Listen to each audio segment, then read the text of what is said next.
So Nick J. Fuentes is going after JD Vance once again, but this time he's not attacking JD Vance for his, fat face or his Indian wife. I did a video about him attacking JD Vance's wife and his looks and his fatness about a month ago.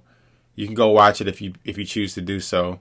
In the thumbnail, I just put "he's so fat and disgusting," and a lot of people thought it was hilarious. But irrespective of that, this is kind of interesting because 2028 in the world of politics is a world away. It's like, what, 3 years out? We're literally 3 years away from the 2028 election.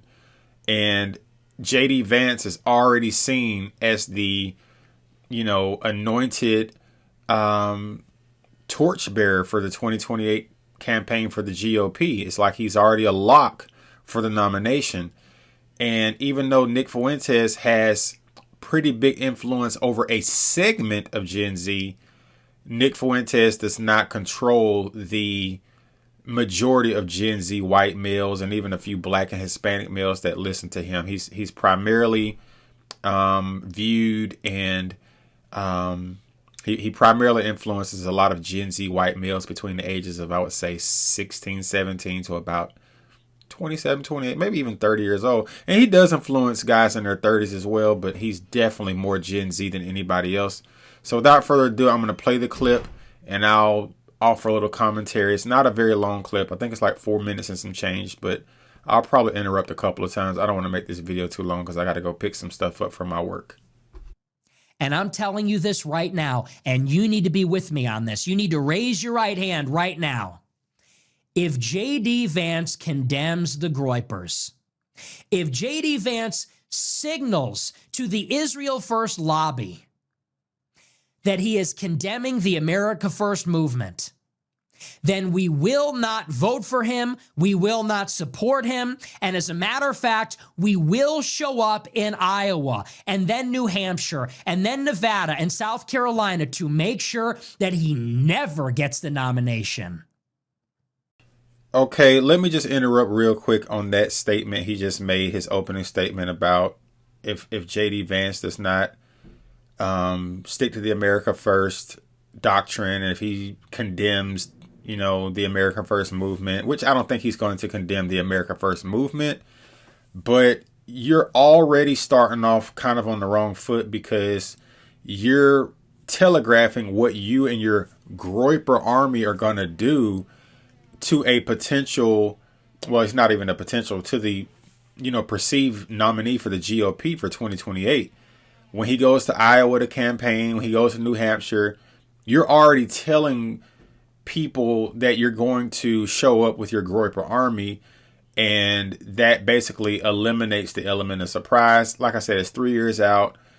I don't think JD Vance pays much attention to Nick Fuentes. Of course, JD Vance knows who he is. I think the whole world knows who he is at this point. But I just think that it's probably counterproductive if you truly wanted to influence JD Vance and the establishment that's behind him, because the truth of the matter is JD Vance is going to have a lot of money behind him. The GOP establishment is all in for JD Vance. I don't know if we're going to see a complete return to the old guard GOP, the neocon GOP before Trump. But and the old guard and the neocons, they still have a lot of influence. They still have a lot of control. As we can see, this version of Donald Trump is not the same version of Donald Trump we saw in 2016. Nick Fuentes has called that out and brought that to the attention of the masses for quite some time. But I just don't know if this is the correct way to go about things if you want to really have an impact. JD Vance is going to have amazing security. He already does. I've been to a dinner here in Georgia where JD Vance was, coming to speak, and he came and spoke at the event, and they wouldn't even let anybody get up and go to the bathroom until JD Vance's team had him, where he needed to be. So don't think for 1 minute, Mr. Fuentes, that you and your Groyper army are going to crash his events in Iowa or New Hampshire. He's going to be armed to the teeth. So I just wanted to put that in there, but I'll continue. That's the only way we can play this. Because the Israel First lobby and the $7,000 club, they are going to be on his ass. And they're going to be all over him, telling him, if you don't disavow them, if you don't tell us that you stand with us, we will not give you money. We will attack you. They're going to come for him hard. And there's going to be such a strong incentive for him to condemn America first. And he might say, I condemn anti-Semitism, I condemn the Groypers, and he might have some reason for that. But we'll know what the message means. It's a signal. And the signal is, I'm with Israel first. Now, JD Vance, I'll tell you this. You don't like me, I don't like you. But if you cross that red line, I promise you, I swear to God, I will be there in Iowa with 10,000 Groypers, and we will be at every event. We will be at every event. And we will be doing events of our own, and we will be knocking on doors, and we will be spending money. I'll be raising money to do it. Many will do it for free. You think they're a pain in your ass? We'll be a bigger pain in your ass because there's more of us, and we want it more. They have the clocks. We have the time. Cross that red line, we will be your worst enemy. Okay, so I'm not going to say a whole lot on this interruption, but I'm going to say this right here. If Donald Trump was a multi-billionaire before he ran for president, and they were finally able to break Trump, they were finally able to, subdue Trump, the Israel lobby, right? The military-industrial complex, right? A lot of stuff that Donald Trump said he wouldn't do, he's doing.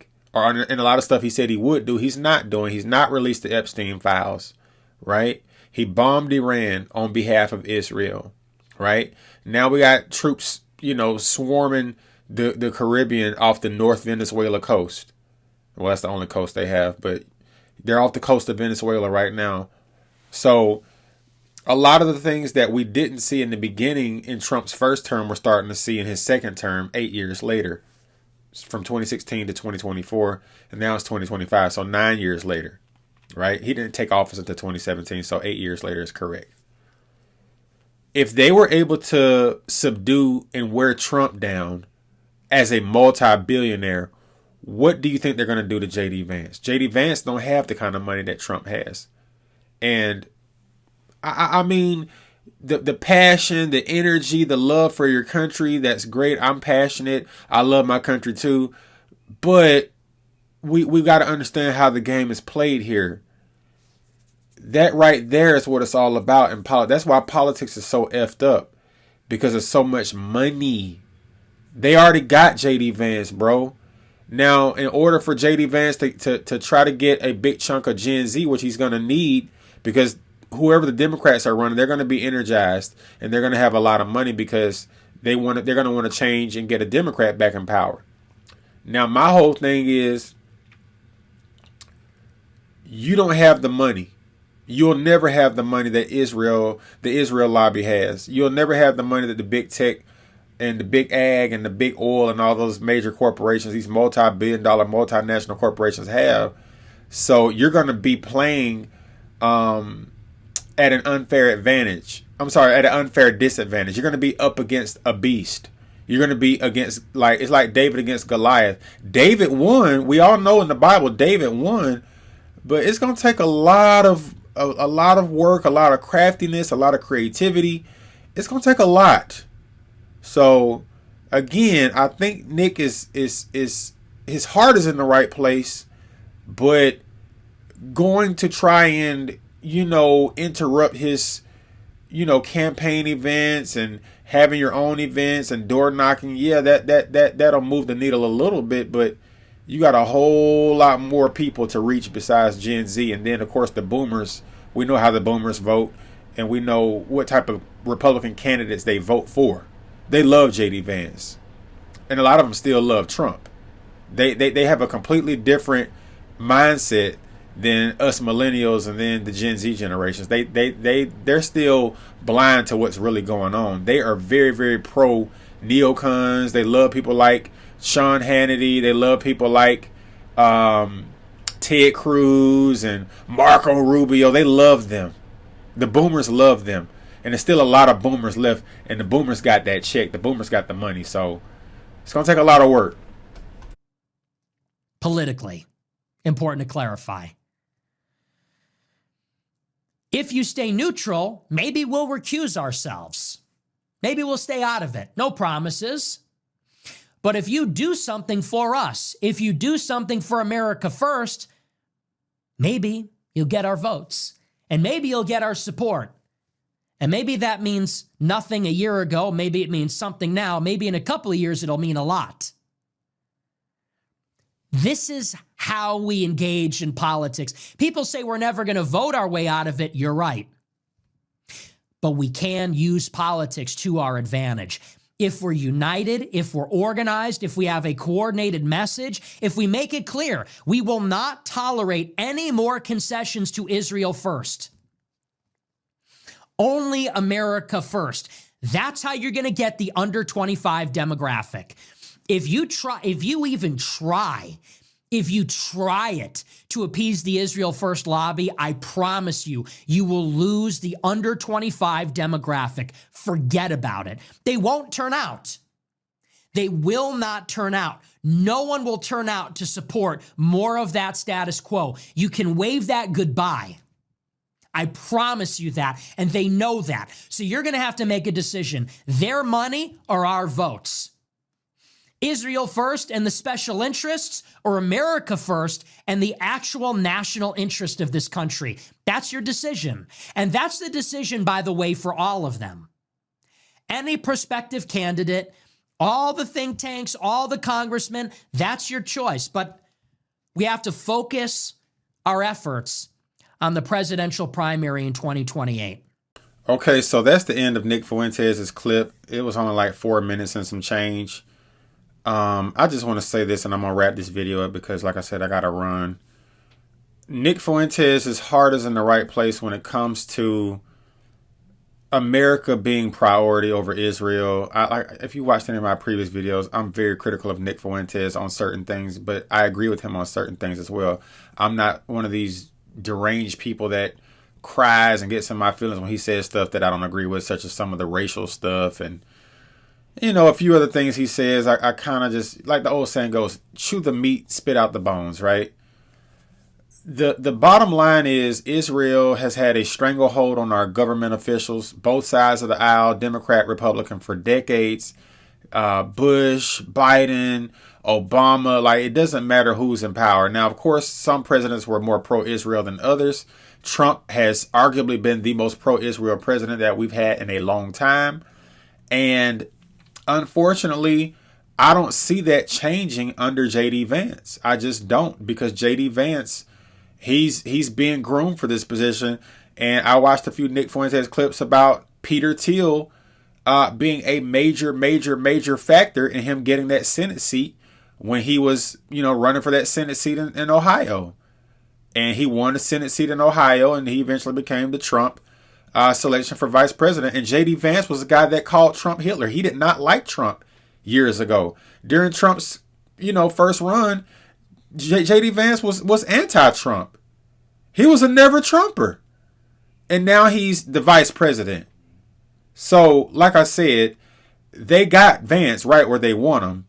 And the Groyper army and Nick Fuentes, his influence, yes, there will be some consequences if JD Vance is not staunchly America first, if he even hints at being pro-Israel with the Gen Z vote. Yes, Gen Z you will see a, I guess you could say, decline in overall support amongst a faction of Gen Z.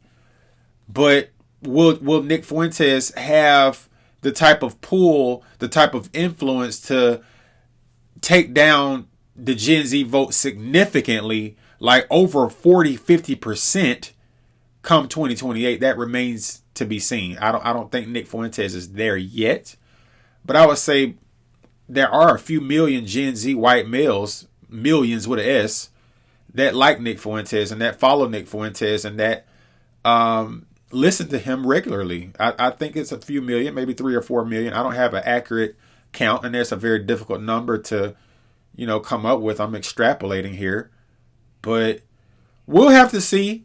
2028 is a long way to go, and as a very proud American myself, I want to see American politicians that put our country first vehemently, unequivocally, right? I want to see our national debt get stopped. Like the debt clock is just right now while I'm doing this video, it's going up, and we're at $38 trillion right now. That's bad. That's real bad. All these foreign wars, and I want to see America decouple from Israel as well. I don't like our relationship with Israel. I just don't. A lot of people don't. We've woken up and we've seen the light, and I get just disgusted when I see black conservatives like Brandon Tatum and who's the other one, Leo Terrell on Fox News just caping for Israel. I know they're getting paid, but man, it just looks so disgusting. Like, and the reason why I'm disgusted as a black conservative is because when was the last time a Jewish person came and did something for the black community? Like they would not cape for you the way you caping for them. It's disgusting. But I'm not gonna babble anymore because I gotta go, like I said, and I don't want to make the video too long. It'll be interesting to see what happens. Nick Fuentes and the Groypers. It ain't gonna be like crashing a Charlie Kirk event like they did years ago. This is a different ball. This is a different level. JD Vance is on a whole nother level than Charlie Kirk.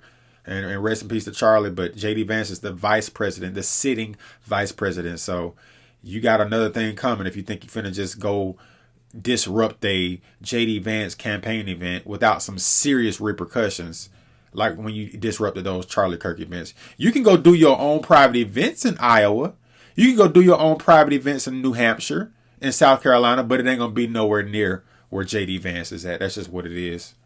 And with that being said, appreciate y'all watching. Y'all comment. Let me know what y'all think. Do y'all think that the JD Vance campaign will be threatened by Nick Fuentes and his Groyper army?